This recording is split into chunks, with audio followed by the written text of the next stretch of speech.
Conclusion.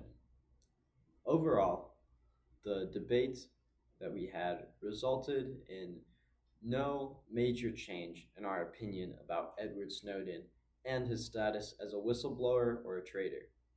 However, the opposition did bring into light many details that at first we did not consider.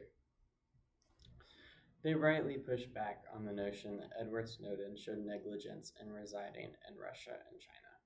While both of these countries are legitimate enemies of the United States, both of them seem like logical choices due to the urgency of his escape. If he wanted to reside in a country like Switzerland, it would have taken much, much longer. Nonetheless, the contents of the documents he leaked, even while filtering it through his trusted journalists, is evidence against him being a true whistleblower. Journalists inherently have never been known to be the best judges of what information to leak and what to withhold from the public. Journalists and news companies make money when they have interesting things to put on their headlines. It's not really their fault, that's just kind of how it works. When presented with hundreds of thousands of documents,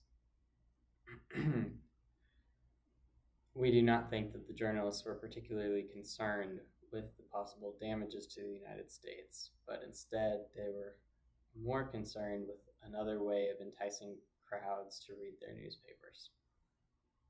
That is not to say that their job was unnecessary.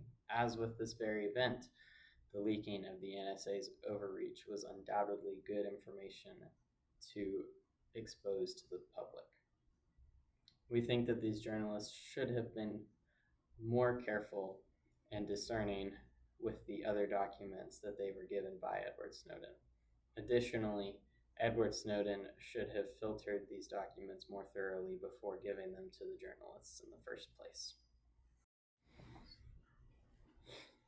Once again, we affirm that due to his neglectful behavior in releasing thousands of documents that did not exactly pertain to the NSA's overreach, Edward Snowden should still not be considered a true legitimate whistleblower, but instead should be considered a negligent traitor.